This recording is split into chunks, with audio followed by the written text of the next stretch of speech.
Hello everyone, I am doctor Mohal Banker from Bankers vascular hospital. ઘણા બધા patient અમને પૂછતા હોય છે કે વેરિકોઝ વેન્સ હોય એમાં અમે ક્રીમ કયું વાપરીએ, કયું મલમ વાપરીએ.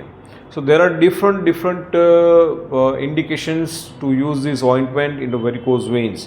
જ્યારે ખરજવું થયું હોય, વેરિકોઝ એક્ઝેમા કહીએ, ત્યારે ઘણીવાર પેશન્ટ્સ ડર્મેટોલોજીસ્ટ સ્કિન સ્પેશિયાલિસ્ટ પાસે જતા હોય છે. એમને ખ્યાલ ના આવે એટલે સ્ટીરોઇડના ઓઇન્ટમેન્ટ આપતા હોય છે.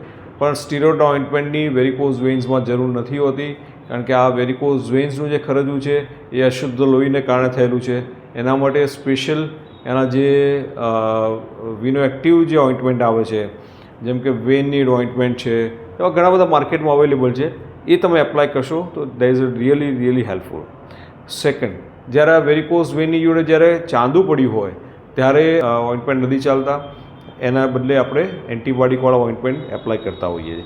સો વેરિકોઝ વેન્સમાં જનરલાઇઝ એવું કોઈ ઓઇન્ટમેન્ટ આપણે સજેસ્ટ નથી કરતા, પણ depending on the symptom, depending on the તમે કઈ વસ્તુ તમે ટ્રીટ કરી રહ્યા છો એ પ્રમાણે ઓઇન્ટમેન્ટના પ્રકાર ચેન્જ થતા હોય છે.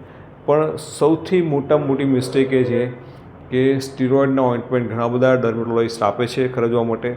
સો આ સ્ટીરોઇડ ઓઇન્ટમેન્ટ મહેરબાની કરી અને તમે વેરિકોઝ વેનના ખરજવામાં વાપરતા નહીં, કારણ કે એના બીજા બધા કોમ્પ્લિકેશન્સ જુદા ડેવલપ થતા હોય છે.